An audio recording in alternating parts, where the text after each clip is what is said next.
Hi, I'm Sally Travaskis, Chair of the UCARTA Board of Trustees. Every year we organise the UCARTA National Conference and we would love to see you there. Each conference is full of inspiration, fresh ideas and offers the opportunity to connect and reconnect with friends, colleagues and peers in the world of transactional analysis. It's a weekend full of new learning and powerful conversations with transactional analysts and trainees from across the country. Join us this April in Nottingham for the UCARTA National Conference. You can book your place now to connect, learn and be inspired. When I studied cinema and media at university, of course, I worked on the script. And then when I started to study TA, I encountered again the word script. And so I started to think how to connect this into my practice. Welcome to the Transactional Analysis Podcast, conversations about the theory, application and spirit of TA, brought to you in partnership with the United Kingdom Association for Transactional Analysis. It's James Longwell here. I'm delighted to welcome you to another episode of the TA podcast, and the first time I've been co-hosting with my co-host, Parul. So hi, Parul. Hi. We are delighted today to be meeting with Lorena, who joins us from the CTA-Counselling field in Italy. So you're very welcome to the podcast, Lorena. And in the way that we ask all of our guests to begin, perhaps you could introduce yourself and who you are as a transactional analyst, and then we'll see where the conversation takes us. Hi, James. Hi, Parul. I'm Lorena. Thank you for the invitation. I'm a CTA in counseling field. I am based in Italy, in Monza, and I carry out private practice in my own office. And also I lead groups in educational and organizational field, also no-profit fields. And one of the things I'm curious about, Lorena, is kind of what was your path or your journey to TA? It's a question I love to ask everyone due to the uniqueness and the richness usually. So yeah, well, how did you arrive and discover TA? Yeah, I first encountered TA in, I think, 15 years ago during a personal journey. And that experience inspired me to study it deeply and eventually obtain my international certification. TA really changed my perception of life at that stage in my personal growth. And then now is leading my professional path. I integrated my background in studies of cinema and history of cinema into my counseling practice now.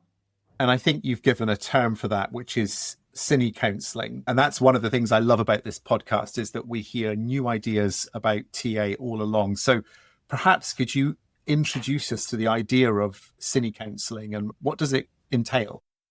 Yeah, I call it CineCounselling, using, of course, matching the words. It began years ago, this idea in my mind, because when I studied cinema and media at university, I worked on the script for fiction in television and the script in movies. And then when I started to study TA, I encountered again the word script. And so I started to think how to connect this into my practice. I think there are a lot of connection between live script and the fictional script, okay? Because as you know, live script is a plot, a continuous representation of existence, okay?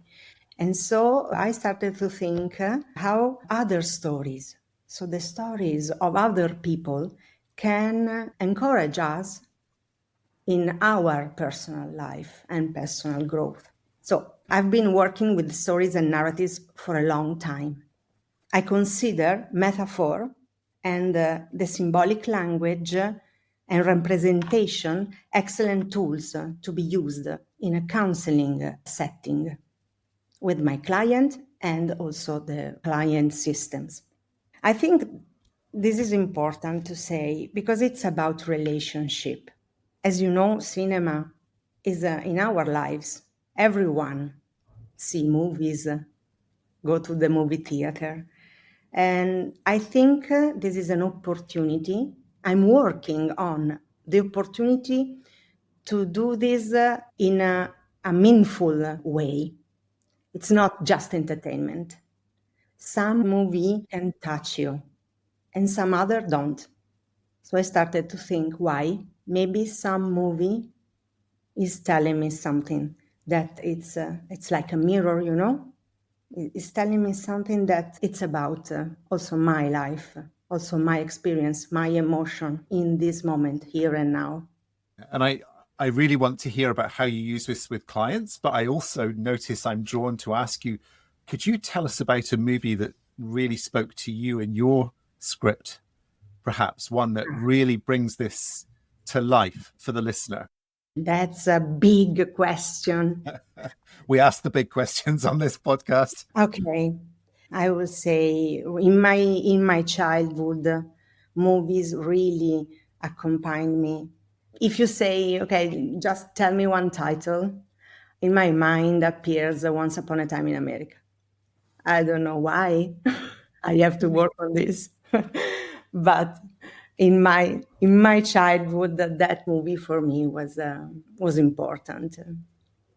Yeah. And I'm really thinking back to how this connects to Byrne's original work on script. And this kind of idea, he talked about fairy tales as well. And so Once Upon a Time, it's like the beginning of a fairy tale. Yes, James, yes. Yeah, it's like a fairy tale. In that period, I think that movie touched my personal story because it was into a wider story of a community. There is some echoes that I can recognize. I'm going to do a follow-up on that for myself and maybe other people who haven't watched that movie. Do you have something there that you can explain to us really quickly to say what aspects of that resonated with you? Yes, Parul. It's about friendship and is also about something that happened in the past and cannot stay longer. Mm. So it's like it has a nostalgia. I don't know in English. It has that mood. It is about strong relationship, strong connection and friendship, and the story we tell us about that relationship. I would like to tell you something about one episode that happened here in my office, and that is about a client. Okay. So this client came to me from another client, okay, and she doesn't know me before. It was the first meeting, okay. And of course, I asked, why you are here? What do you want to tell me? What's the matter? Okay, why you are here? And she said, I don't know. I cannot explain you how I feel in this moment, but I can tell you from a scene of the movie, if you know that. And I was quite shocked because she doesn't know me.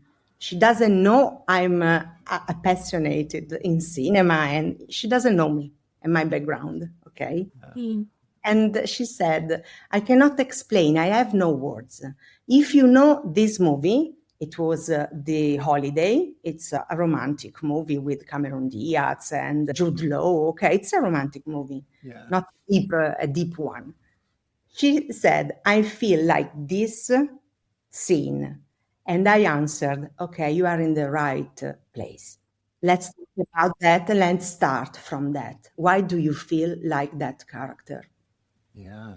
And so in that moment, I thought, okay, it's time for me. I don't know. I took this like a sign to better write down and work on my model of counseling that I called later CineCounselling. Wow, what an interesting origin story for this concept.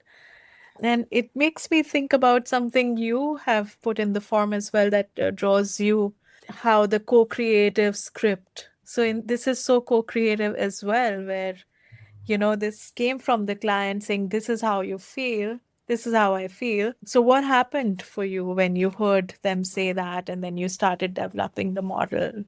Yes, it's really co-creative. And I often go back to the co-creative TA for my practice and to define it, because it is co-creative. So in that case, let's use this case. In that case, when the client cannot describe what's the problem, what's the goal you are here with me, and why, the symbolic language between was that movie, that scene. And she could explain better herself throughout that scene, because I think it allowed you the right distance, okay, to talk about some other girl, but instead you are talking about you. If you are shy, you are not able to express yourself, you have no intimacy yet because we just met. That scene helped us to start and talk and explore the question. Is it clear for you? Yeah, very clear. Thank you. It's really clear. I'm reflecting on it's such a lovely way in to delicate and emotional topics. It's a wonderful journey every time with each person. And of course, I'm a counselor. I don't talk about movie. If the client doesn't ask me that, it's okay. I use TA as you, as every one of us. It's just a tool for me that I can offer, okay? Plus, if you want, if you don't, we use the others. That was going to be my follow-on question. That was a situation where the client spontaneously named a scene in a movie. And then I was curious about, which you've partially answered already. Do you ever say to the client, is there a particular movie or TV show that has some parallels or resonance? I'm just wondering how else you use this approach with your clients. What are the ways that it shows up or you use it? It depends, James. It depends on, the circumstances, the matter we are talking about. When I know the person, when I know that could be helpful. So the important word is it is useful or it doesn't matter now. So if I think could help and it is useful, I can start to refer about a movie or a scene or a character, okay? I use also fairy tales, of course. For example, another experience that I would like to share with you, I did this project in a school, an international school, okay? And me and the psychotherapist, okay, we both lead this group in MYP class. And we used the Disney movie Moana to talk about children, to talk about the free child, okay? Because in that movie, especially a song that Moana sing, she talked about the free child. And we designed this project, me and her, by seeing the movie in a day. Next, the week after, we start talking about what we have seen. What do you see there in this movie? Okay. And then the children create their own song, speaking the free child inside. And the question, the input was, okay, if you can sing your song, what do you say? What kind of word do you choose? So, and this is another way for using the movie inside into a counseling path. Yeah. It's funny, before you spoke, I was moving in my head to group applications and then you offered one. So the thing I'm curious about in that particular situation, what was the contract or the ask of you and the psychotherapist that you worked with? What had the educational setting hoped to achieve? Yeah, she is in charge in that school. Okay, she's a psychotherapist. Of course, she's the practice counseling at school, not psychotherapist, as you can understand. Okay. And so I proposed to her this kind of project to do with one particular class. I proposed her to use the movie from Disney once, okay? And she liked it. We created the project together. And the difference between us was like this. I was focused on the process, more on the process, what emerged. And she was focused on preventing, problems between children. Okay. And so we worked very well together. But the focus was on a creative moment for the kids, a creative moment to better understand themselves and better express to others.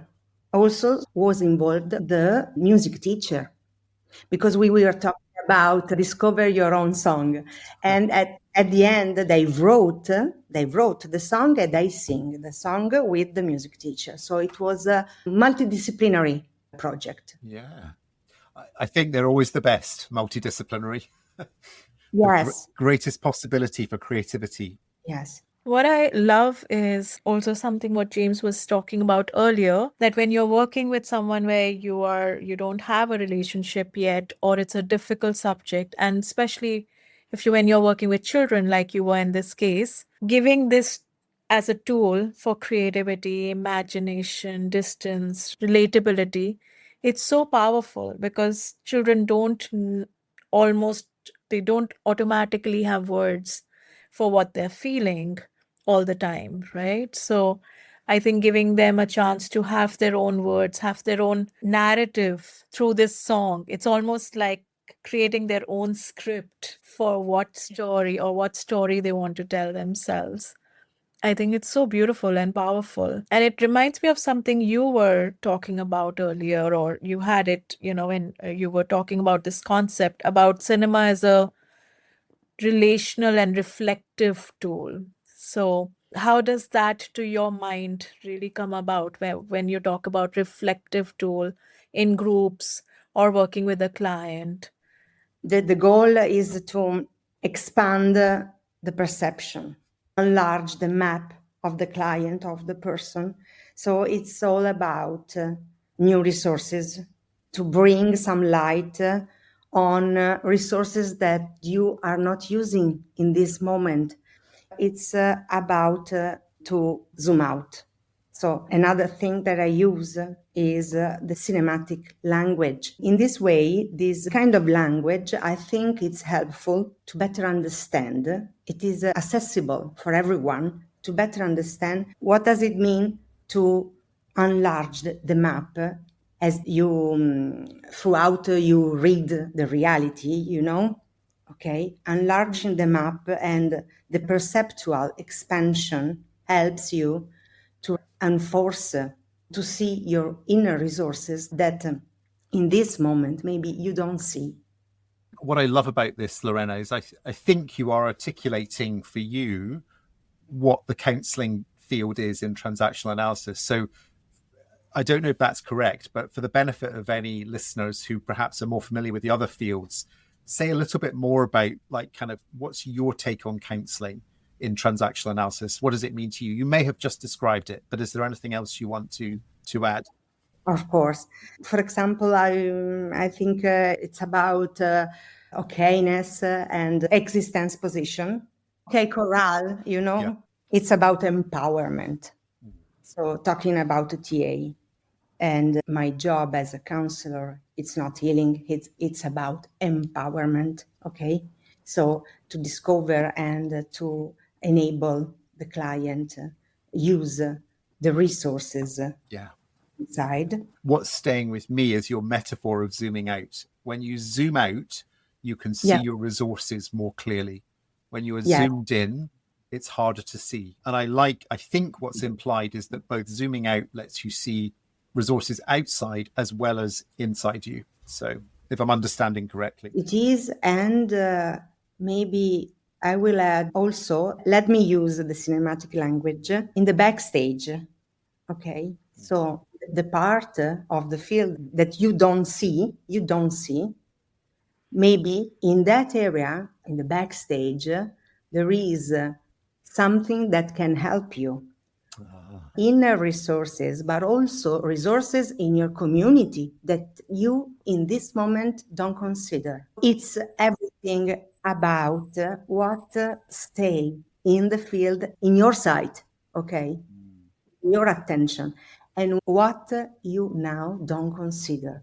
Just turn yourself and look back Yeah. and look on the left and on the right. I love what you're saying, because what you're saying is there's some things in the frame, right? When we are talking cinema, we're talking about the frame, and then there's the frame. When you look here, there's another frame. So it's almost like in TA, we say what is in the frame of reference. And then when you change the frame of reference, you expand what you can see, what is suddenly available to you. Yes, it is. And you can find new possibilities, new way to act. And this is all about the TA counseling. Yeah, personally, I find resources such a beautiful concept, so powerful. And I love how you're bringing it back to cinema and life and the backstage and the resources we have that we don't see in the frame or in the backstage. I was going to follow up with my question that I wanted to know, how have you integrated your resources? Thank you for the question. One of my favorite director in cinema is Martin Scorsese. And once Martin Scorsese said, cinema is a matter of what is in the frame and what is out. Just a matter of this. Okay, for me, this is also about our life. So our life is a matter of what we are looking at and what we missed, what we don't look at. So my job here as a counselor is help my clients or the client systems to enlarge the frame and to use the wide shot, in the cinema, the wide shot, you can see everything, the space and every resources you have around you. I think it's about that. And in my personal journey, I did the same because, as you know, we cannot do this work without working first on ourselves. And I did the same. At first, I saw my path into boxes, different boxes, because I changed my career from the movie and TV field into TA field, into counseling field. But when I was studying for my CTA certification, I changed my storytelling. Okay. I started to recognize my path as an unicum, not separated in boxes, as a unique path that gives me all these tools ready to offer to create a process for other people. So I use every resources I encountered and I cultivated in these years. The integrating adult in this way. So it's not, okay, first I was working in that area, now I'm in another one. No, it's the same. The connection in between is me. Lovely, thank you. Yeah, you're making me reflect on script and how it was one of Byrne's original core components of transactional analysis. You've also made reference to co-creative. So I'm wondering, how has your thinking evolved on script over your time of being a transactional analyst? I think that the co-creative TA give us enlarged map on the first script because it's a work in progress. Okay, it's not defined, it's not so fixed in the past. Okay, and you rewrite, you can recreate, you can reflect on your script in every moment, in every period of your life. So it's more flexible, I think. And it's true. I can see it in my life. For example, I am a mom, okay, I have a daughter, and this changed, of course, my script. And both me and her are changing our script, living together. I can see in my relationship, in my life, that how the relationship shapes individuals. And, the individual is not fixed, but it's a constantly writing and rewriting and choose new options and looking in a different ways, keeping your mind open. I really align with your description of script there as being, kind of there remain possibilities for growth and updating at every stage. And I think, I would agree with you that parenthood really brings it home, the power of script. TA believe in the possibility of change. And I believe in that. So I believe in the script as an ongoing process, not fixed in the past. And now I can choose just to play my script or don't. Every day you integrated new possibilities, new behavior, new pattern between your parent and your child, your inner child and your inner parent. In this way, the script is constantly growing with you. And hopefully, we don't follow the script, but we can go without any script, hopefully. It's making me think about what you said about integrating the various experiences that you've had, whether it's, the work you do or the roles you play, the parenthood, the child, the inner child you talked about. And you also, when you were talking about CineCounselling, I think you said it's also an integration of film, TA, management, spirituality. So integration seems to be a word that's coming up a lot in this conversation. I'm curious about spirituality that we haven't touched upon yet. So what is your way of integrating spirituality into CineCounselling or the work you do with your client groups or even in your own life? Yeah, I attended this course. It's quite unusual because it's a university course in Politecnico in Milan, and usually this university is for engineering, okay? So it's very, structured university, but this course, this executive course that I attended, it was about spirituality and management. They seems, again, two separated boxes, but they don't. And so I enjoyed this course. We learned from different kind of religion, okay? We learned something about leadership, something about how can we stay in contact with our spirituality, okay? And how different religion leaders lead the community, Jesus Christ, and so on. I'm working on integrate spirituality in my counseling work because I think every human being has 3 dimensions, I think, and I studied that at that course: the body, the mind, and the soul. Wherever you choose, wherever you would like to name the soul, it's just a sense of spirituality. Okay, it's not about a belief. And so now, as a counselor, I'm asking, how can we integrate this 3rd dimension, so the sense of spirituality, in a process of counseling? Because sometimes questions from clients are about existence, but spirituality you cannot verbalize it. It's very difficult, okay?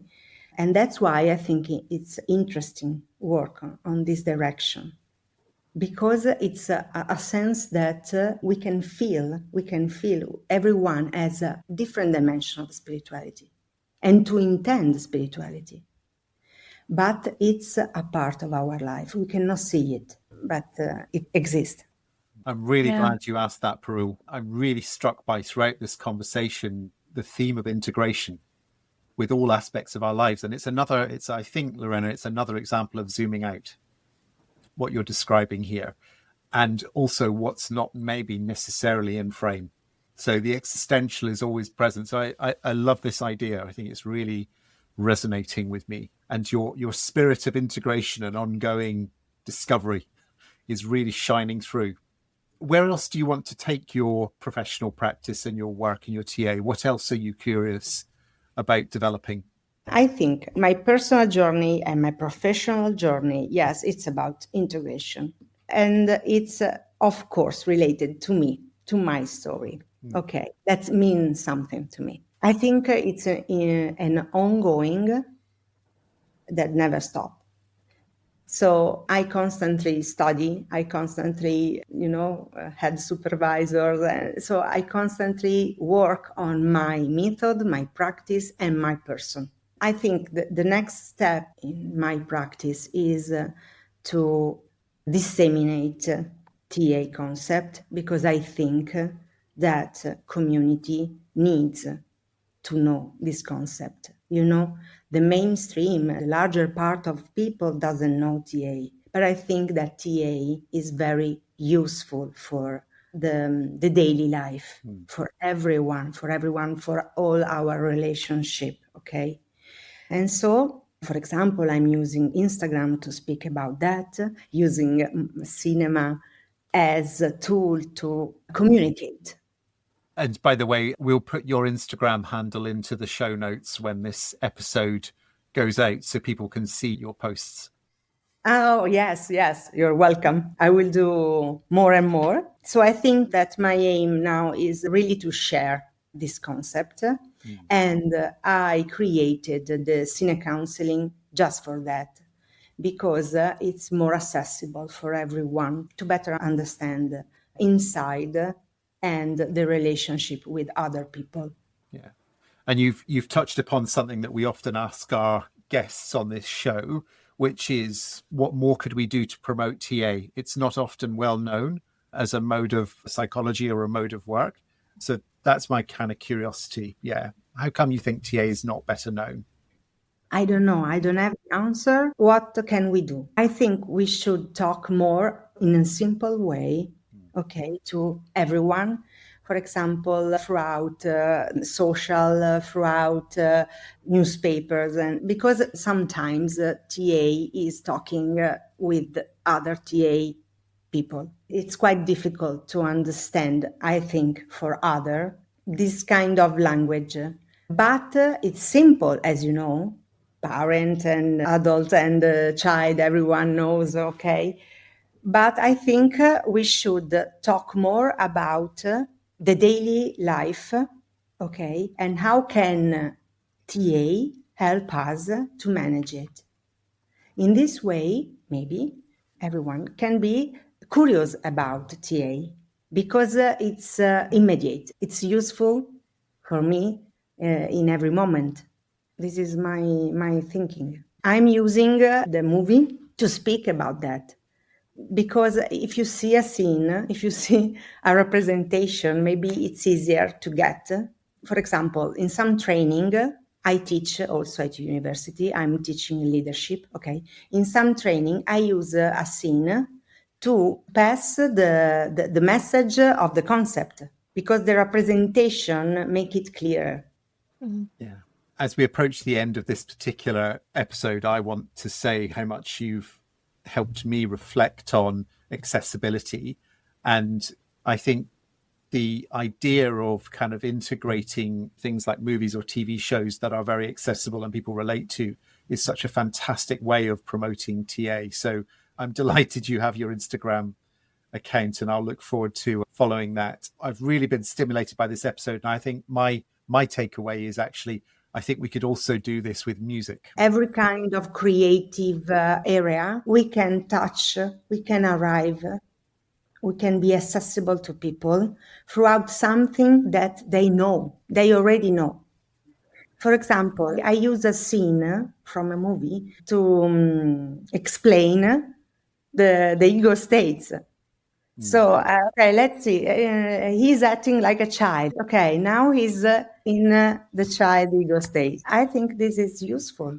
What I love about this conversation is how you talked about the frames or the world that we live in, and how having shared language, sometimes that's cinema, sometimes, like James, you're saying it's music, but having something that allows us to create connections within that frame of reference or culture that we are part of. And art is such a big part of culture, right? So I love how you talked about using all of these resources of art, music, scenes, language, songs, and scripts integrating it all for the big, really important thing, which is connection, right? Having that connection with people. So thank you, Lauren. I'm really, really excited to hear about this and to explore it more through your Instagram, and I'm sure more work that you do around it. And Lorena, we're transactional analysts, so maybe you could finish the episode by reflecting on what insights have come to you through the course of the show. What are you going to take away from this conversation? I will take away different things. For example, Parul, now while you were talking, you gave me back my resources that I cannot see it I cannot see as you can see because you have the right distance. And so now I can explain myself and my project in a better way. So thank you both. I would like to end with one word, because it's all about humanity. So we are talking about different languages, integration, skills, because it's all about humanity. Yeah. And the human is a whole. It's all about this. Thank you, Lorena. Thank you very much for being our guest on the TA podcast. Thank you. Thank you. Thank you for listening. We hope you enjoyed this episode. If you did, please leave a review. Leaving a review allows more people to discover the podcast. Scroll down to ratings and reviews on Apple Podcasts and click Write a Review. If you haven't already, please follow us wherever you get your podcasts from. We are available on all major platforms. For more info, you can visit our website, www.tapodcast.com, or follow on all the usual social media platforms. This podcast is brought to you in partnership with the United Kingdom Association for Transactional Analysis, the European Association for Transactional Analysis, and our wonderful Patreon supporters.